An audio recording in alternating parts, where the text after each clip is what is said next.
Hi viewers, India's largest digital media network Suman టీవీకి స్వాగతం. ఉరుకుల పరుగుల జీవితంలో అందరం టెన్షన్తోనే మనం బతుకుతూ ఉన్నాము. సో ఈ టెన్షన్స్ వల్ల, మనం తీసుకునే ఫుడ్ వల్ల, నిద్ర సరిగ్గా లేనందువల్ల ఎన్నో అనారోగ్య సమస్యల్ని మనము ఫేస్ చేస్తూ ఉంటాం. అయితే దీంట్లో ముఖ్యంగా చూసుకుంటే మనం గుండెకు సంబంధించిన వ్యాధులతో ఎక్కువ మంది హార్ట్ అటాక్, కార్డియాక్ అరెస్ట్తో, ఏజ్తో సంబంధం లేకుండా చాలా మంది జీవితాలు అంతటితో ముగిసిపోతున్నాయి. వాళ్ళు ఒక్కరు చనిపోవడం కాదండి, వాళ్ళ వల్ల వాళ్ళ ఫ్యామిలీ అంతా కోలుకోలేకపోతూ ఉంటారు. దెబ్బ మీద దెబ్బ అంటే ఇంట్లో ఒక పర్సన్ హార్ట్ అటాక్తో చనిపోయారు అంటే ఆ ఫ్యామిలీ అంతా కొలాప్స్ అయిపోతుంది. సో వీటికన్నిటికీ ఉపశమనం మా దగ్గర ఉంది అని ఒక ప్రోడక్ట్తో మన దగ్గరకు వచ్చారు అండి. Pharmacologist and season wellness private limited medical advisory board member doctor సంగాల రవీందర్ గారు. సో వారి దగ్గర నుంచి మనం బోల్డని విషయాలు, వారు తెచ్చిన ప్రోడక్ట్ ఏంటో తెలుసుకుందాం. రవీందర్ గారు, సీజన్ సాచెట్స్ గురించి అంటే మేము చాలా తెలుసుకున్నాం. ఇంకెక్కడో ఎవరికో కొంతమందికి అయితే డౌట్స్ ఉంటూనే ఉంటాయి. సో సైడ్ ఎఫెక్ట్స్ గురించి ప్రతిదీ మనం తీసుకునేటప్పుడు సైడ్ ఎఫెక్ట్స్ ధన్ను అని మన మైండ్కి వస్తుంది. సో దీని వల్ల ఏమన్నా సైడ్ ఎఫెక్ట్స్ ఉంటాయి? ఇది ఒక డ్రగ్ కాదండి. ఫస్ట్ మనం డిస్కస్ చేసుకుంటే ఇది డ్రగ్ కాదు, ఇది ఫుడ్. మీకు ఫస్టే చెప్పాను, మనం ఫుడ్ యాజ్ మెడిసిన్ గా వాడుతున్నాం. Food as medicine, exactly. ఇది ఒక ఫుడ్డే అండి. మీరు అర్జున బార్కుని టీ లాగా తీసుకుంటారండి చాలా నార్త్ ఇండియా లోపల. హాథోర్న్బెర్రీ ఎక్స్ట్రాక్షన్ అనేది బయట కంట్రీస్ లోపల, యూరోప్ లోపల కూడా దీన్ని టీ లాగా తాగుతారు. కుర్కుమిన్, మనం పసుపుని దేనిలాగా వాడతాం, దీంట్లో ఉన్న ఇంగ్రీడియంట్స్ అన్ని ఫుడ్ లాగా వాడేటి. సో వీటి వల్ల యాడ్ ఆన్ ఎఫెక్టే ఉంటది కానీ సైడ్ ఎఫెక్ట్ మాత్రం ఎలాంటి ఉండవు. చిన్న యాడ్ ఆన్ ఎఫెక్ట్ చెప్పనా మీకు, దీన్ని కొలెస్ట్రాల్ తగ్గడానికి వాడుకుంటున్నాము. At the same time liver detox కూడా జరుగుతుంది. దీన్ని ఓన్లీ కొలెస్ట్రాల్ తగ్గడానికే వాడుతున్నాము, ట్రైగ్లిసరైడ్స్ తగ్గడానికి. హార్ట్ కూడా బెనిఫిట్ అవుతుంది. ఓన్లీ కొలెస్ట్రాల్ తగ్గడానికే వాడుతున్నాము, స్ట్రెస్ లెవెల్స్ కూడా తగ్గుతున్నాయి. ఓన్లీ కొలెస్ట్రాల్ తగ్గడానికే వాడుతున్నాము, బాడీ అంతా డీటాక్స్ అవుతుంది. సో దీనికి యాడ్ ఆన్ ఎఫెక్ట్స్ ఉన్నాయి కానీ సైడ్ ఎఫెక్ట్స్ మాత్రం ఎలాంటి లేదు. బికాస్ ఇదేంటి ఫుడ్. ఇది అంటే నిజంగా మీరు అన్నది కరెక్టేనండి. ఏదో ఒక్కదానికి అని చెప్పారు, ఫస్ట్ గుండెకి అని చెప్పి, తర్వాత క్యాన్సర్ కి అని చెప్పారు, మొత్తం లిస్ట్ అంతా వచ్చేస్తుంది. అంటే ఎన్ని బెనిఫిట్స్ ఉన్నాయంటే ఈ సీజన్ సాచెట్ వల్ల నిజంగా ప్రతి ఒక్కరూ యూజ్ చేయాల్సిందే అనిపిస్తుంది. సో అంటే ఇప్పుడు ప్రెగ్నెన్సీ వాళ్ళు యూజ్ చేస్తే ఏం ప్రాబ్లం ఉండదా? ప్రాబ్లం లేదండి. ప్రెగ్నెన్సీ వాళ్ళు కూడా కొద్దిగా ప్రికాషన్స్ తోని ఒక మెడికల్ సూపర్విజన్ కింద మనం దీన్ని తీసుకోవాల్సి వస్తుందండి. కొద్దిగా డోస్ తగ్గించి మనం తీసుకోవచ్చు అండి. మామూలుగా ప్రెగ్నెన్సీ ఉమెన్ కి న్యాచురల్ గా ఎప్పుడైతే వాళ్ళు కన్సీవ్ అవుతారో వాళ్ళ లోపల స్టెమ్ సెల్స్ ఆటోమేటిక్ గా ప్రొడ్యూస్ అవుతా ఉంటాయి అండి. స్టెమ్ సెల్స్ వల్ల వాళ్ళకు అమ్మలకి ప్రెగ్నెన్సీ టైం లోపల న్యాచురల్ హీలింగ్ జరుగుతూ ఉంటది. సెల్ఫ్ కి ఎటువంటి ప్రాబ్లమ్స్ ఉన్నా కూడా హీల్ అవుతా ఉంటాయి. మమ్మీకి ఆల్రెడీ ఇంతకుముందు ఏమైనా ప్రాబ్లమ్స్ ఉంటే కన్సీవ్ అవ్వగానే ఆ ప్రాబ్లమ్స్ అన్ని తగ్గిపోతా ఉంటాయి. సో వాళ్ళకి ఎక్కువ అవసరం ఉండదండి. అవసరం ఉన్నా కూడా హ్యాపీగా వాడొచ్చండి. ఇది ప్లాసెంటల్ బ్యారియర్ ని ఇది క్రాస్ కాదండి, ఇది ఫుడ్డే కాబట్టి పిల్లలు కూడా ఎదుగుదల లోపల ఎలాంటి దుష్ప్రభావం ఇది చూపెట్టదు. బట్ ఎందుకైనా మంచిది మెడికల్ సూపర్విజన్ కింద వాడడం చాలా మంచిదండి. అంటే ఇప్పుడు డెలివరీ అయిన తర్వాత వాళ్ళు ఏమైనా వాడచ్చు? ఎగ్జాక్ట్లీ అండి. బ్రెస్ట్ ఫీడింగ్, లాక్టేటింగ్ మదర్స్ అంటామండి, నరిషింగ్ మదర్స్ అంటాము. వాళ్ళు కూడా హ్యాపీగా వాడొచ్చు అండి. వాళ్ళకి ఏమైనా gestational diabetes, gestational thyroid issues ఉంటాయి, జెస్టేషనల్ హైపర్ టెన్షన్ ఉంటుంది. ప్రెగ్నెన్సీ టైం లోపల కొంతమందికి షుగర్ అటాక్ అవుతుంది, కొంతమందికి హైపర్ టెన్షన్ వస్తుంది, కొంతమందికి థైరాయిడ్ ఫ్లక్చువేట్ అవుతూ ఉంటుంది. అలాంటి కొంతమందికి లివర్ పైన ఏమైనా దుష్ప్రభావాలు ఉంటే, వాళ్ళకి ఏమైనా ప్రాబ్లమ్స్ ఉంటే ఆ లివర్ని క్లిన్స్ చేయడానికి మాత్రం అద్భుతంగా యూజ్ అవుతుందండి. ఇది కూడా లాక్టేటింగ్ మదర్కి ఇది హ్యాపీగా ఇవ్వచ్చు అండి. ఇది కూడా మనం ఏం చెప్తామంటే పిల్లాడికి ఒక 6 నెలలు పాలు ఇచ్చే వరకు మాత్రం ఇది కొద్దిగా అవాయిడ్ చేయమని చెప్తున్నాం. ఓకే, పిల్లవాళ్ళకు 6 నెలలు పాలిచ్చే మదర్ దీన్ని అవాయిడ్ చేయాలి.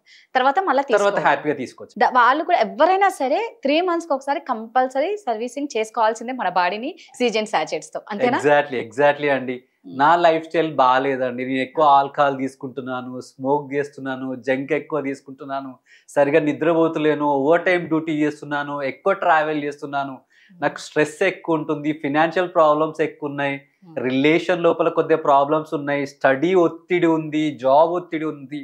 ఇలాంటి ప్రాబ్లమ్స్ ఎవరున్నా కూడా హ్యాపీగా ఎవ్రీ 3 months ఒకసారి మీ బాడీని హ్యాపీగా సర్వీసింగ్ చేసుకోవచ్చు. ప్రతి సమస్యకు ఒక పరిష్కారం ఉంటుంది అన్నట్లు ఇక్కడ అన్ని సమస్యలకు ఒకటే సాచెట్, సీజన్ సాచెట్. ఎగ్జాక్ట్లీ. అంతే కదా. సో అంటే ఇది ఫుడ్ సప్లిమెంటరీ కాబట్టి అండి, దీంట్లో ఎటువంటి సైడ్ ఎఫెక్ట్స్ ఉండవు అని చాలా గట్టిగా చెప్తున్నారు. అంటే వారు చెప్పినట్లు ఆ ఇంగ్రీడియంట్స్ కూడా మనం రెగ్యులర్ గా వాడేవే, పసుపు. సో వాటి వల్ల మనకేం సైడ్ ఎఫెక్ట్స్ రావు, యాంటీబయాటిక్ కాబట్టి. ఎనీహౌ సూపర్ అండి. రవీందర్ గారు అంతా బాగుంది. మన హెల్త్ అనేది లివర్ మీదే డిపెండ్ అయి ఉంటుంది కాబట్టి, అంటే పైకి అందరం బాగుంటాం, లోపల ఏం జరుగుతున్నాయో పెద్ద ఒక సునామీ లాంటి వార్త వినే వరకు కానీ మనకు తెలియదు. అక్కడ దాకా పోవద్దు. ఆ లోపల లివర్ పరిస్థితి ఎలా ఉంది అంటే ఎలా తెలుసుకోవాలి? మంచిగుందో చెడుగుందో తెలియదు కదా. సో ఎలా అంటారు? అవునండి. లివర్ చాలా ప్రాముఖ్యమైందండి మన బాడీ లోపల. ఇది పెద్ద ఆర్గన్. పెద్ద ఆర్గన్.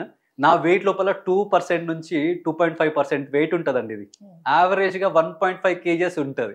ఇదే పెద్ద ఆర్గన్, పెద్ద గ్లాండ్ ఇది. మోడర్న్ మెడిసిన్ అంటే హిపోక్రట్స్ టైం లోపల దీన్నే హార్ట్ అనుకునేవాళ్ళు. అంటే బ్లడ్ అనేది హార్ట్ నుంచే పంప్ అవుతుంది అనుకునేవాళ్ళు. తర్వాత చాలా క్లినికల్ స్టడీస్ జరిగిన తర్వాత బ్లడ్ ని పంప్ చేసేది లివర్ కాదు, హార్ట్ నుంచి పంప్ అవుతుందని. దీనికి కారణం ఏంటంటే చాలా బ్లడ్ ఉంటుందండి లివర్ దగ్గర. లివర్కి ఇన్ఫ్లో చాలా ఉంటుంది. నా ఇంటెస్టైన్స్ నుంచి ఇన్ఫ్లో ఉంటుంది, ప్యాంక్రియాస్ నుంచి ఇన్ఫ్లో ఉంటుంది, స్ప్లీన్ నుంచి ఇన్ఫ్లో ఉంటుంది. ఈ ఇన్ఫ్లోలు ఏంటంటే 70% మనం తీసుకున్న భోజనము, ప్యాంక్రియాటిక్ ఎంజైమ్స్, స్ప్లీన్లో ఉన్న చనిపోయిన రక్త కణాలు, చనిపోయిన ఆర్బీసీ, పాడైపోయిన ఆర్బీసీ కూడా మన లివర్ని చేరుకుంటాయి. లివర్ని చేరుకున్న తర్వాత లివర్ పైన ఎలాంటి ఒత్తిడి లేకుంటే దీన్ని మొత్తం ప్యూరిఫై చేసుకుంటాయి. ప్యూరిఫై చేసుకొని డిటాక్స్ చేసుకొని మళ్ళీ దీన్ని బయటికి పంపించే గుణం లివర్కు ఉంటుంది. ఎప్పుడైతే లివర్ ఇబ్బంది పడుతుందో బ్లడ్ వెజల్స్ లోపల, ఆర్టరీస్ లోపల చెడు కొలెస్ట్రాల్ పేరుకుపోయే అవకాశం ఉంది. దానివల్ల హార్ట్ ఇబ్బంది పడే అవకాశం ఉంటుంది. ఇలాంటి సందర్భాల లోపల నాకు గుండె దగ్గర నుంచి ఎడమ చేయైనా కుడి చేయైనా లాగే అవకాశం ఉంటుంది. సడన్గా వాళ్ళకు విపరీతంగా చేయి లాగుతూ ఉంటుంది. కొంతమంది లోపల మెట్లు ఎక్కుతుంటే దిగుతుంటే ఆయాసం వస్తూ ఉంటుంది. దాన్ని షార్ట్నెస్ ఆఫ్ బ్రెత్ అంటాం. అంటే గుండె సరిపడా ఆక్సిజన్ తీసుకోలేకపోతుంది. సరిపడా అన్ని మజిల్స్కి, కాఫ్ మజిల్స్కి, కాళ్ళకు, తొడలకి, చేతులకు సరిపడా రక్తం పంప్ చేయలేదు. ఎందుకంటే ఆర్టరీస్ లోపల క్లాగింగ్ జరుగుతుంది. అథెరోస్క్లీరోసిస్ అంటాం. అథెరోస్క్లీరోటిక్ ప్లేక్స్ ఫామ్ అయితే రక్తనాళ లోపల చెడు కొలెస్ట్రాల్ పేరుకుపోవడం వల్ల, అంటే తక్కువ ఆక్సిజన్ తీసుకోవడం వల్ల దాని పనితనం తగ్గిపోతుంది. ఎప్పుడైతే హార్ట్ యొక్క పనితనం తగ్గుతుందో చాలా కండరాలకు అది రక్తాన్ని సరఫరా చేయలేదు. అలాంటి సందర్భం లోపల వీక్నెస్ ఉంటుందండి. మెట్లు ఎక్కినా దిగినా, ఇంతకుముందు 10 అడుగుల స్టెప్స్ వేసిన వాళ్ళైనా కూడా, 10,000 ఫుట్ స్టెప్స్ వాళ్ళు నడిచిన వాళ్ళైనా కూడా ఒక 100 స్టెప్స్ వేయగానే వాళ్ళకు ఆయాసం వస్తూ ఉంటుంది. కొంతమందికి వాష్రూమ్కి వెళ్ళగానే వాళ్ళకు ఊపిరాడకుండా అనిపిస్తూ ఉంటుంది. కొంతమందికి మాట్లాడుతుంటేనే నాలుక లావైనట్టు అనిపిస్తూ ఉంటుంది. కొంతమందికి మాట తత్తరపోతూ ఉంటుంది. కొంతమందికి పడుకునేప్పుడు, పడుకొని లేచేప్పుడు గుండెలో దడ అనిపిస్తూ ఉంటుందండి. కొంతమందికి బాడీ అంతా సన్నగా ఉండి ఓన్లీ టమ్మీ ఏరియా మాత్రమే, పొట్ట భాగం వరకు మాత్రమే ఎక్కువ లావ్ అనిపిస్తూ ఉంటుందండి. లివర్ బాగున్నప్పుడు మీరు టమ్మీ పైన ఇట్లా ట్యాప్ చేస్తే ఖాళీ బిందెను ట్యాప్ చేసిన సౌండ్ వస్తుంది. ఎప్పుడైతే లివర్ లోపల కొవ్వు ఎక్కువ శాతం పేరుకొని ఉంటుందో, ఎప్పుడైతే మనం ట్యాప్ చేస్తామో లోపడేదో ఫిల్ చేసిన సౌండ్ గట్టిగా టప్ టప్ అని వినిపిస్తూ ఉంటుంది. దీన్ని బట్టి మనం గమనించవచ్చండి, మన లివర్ పైన మన దుష్ప్రభావాలు ఉన్నాయా, నా లివర్ హెల్దీగా ఉన్నదని చెప్పేసి సింపుల్ గా మనం కనుక్కోవచ్చు.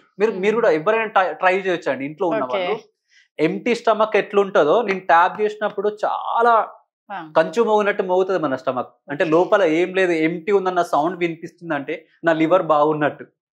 నేను ట్యాప్ చేసినప్పుడు లోపల ఏదైనా గట్టిగా తాకడము, సౌండ్ నాకు బయట వినిపించినప్పుడు ఏంటంటే కంపల్సరీ లోపల ఏదో లివర్ పైన దుష్ప్రభావం ఉంది, కొవ్వు పేరుకొని పోవచ్చు. దాని లోపల 2 రకాలు ఉంటాయండి. Non alcohol liver fatty liver disease ఉంటుంది, ఆల్కహాల్ ఫ్యాటీ లివర్ డిసీజ్ ఉంటుంది, లివర్ సిరోసిస్ ఉంటుంది, లివర్ ఫైబ్రోసిస్ ఉంటుంది, లివర్ క్యాస్ట్రోజెనసిస్ ఉంటాయండి. ఇటువంటి దుష్ప్రభావాల వల్ల లివర్ సరిగా పని చేయకపోవచ్చు. లివర్ సరిగా పని చేయనప్పుడు హార్ట్కి సపోర్ట్ తక్కువ ఉంటుందండి. హార్ట్కి సపోర్ట్ తక్కువ ఉన్నప్పుడు మాట్లాడే అప్పుడైనా, నడిచే అప్పుడైనా, పడుకున్నప్పుడు అయినా కూడా, ఏదైనా యాక్టివిటీ చేసినప్పుడైనా కూడా దాంట్లో తేడా కనిపిస్తుందండి. తేడా కనిపించినప్పుడు కంపల్సరీ మీరు lipid profile, ECG, 2D echo, ultrasound compulsory చేయించుకోవాలండి. ఓకే, సూపర్ అండి. అంటే చిన్న చిన్న బాగా చెప్పారు. ఇలా మనం తెలుసుకోవచ్చు అనేది ట్యాప్ అనేది చాలా బాగుంది. అవును. సూపర్ అండి. చాలా తెలుసుకున్నాం మీ నుంచి. Thank you so much. Thank you అండి.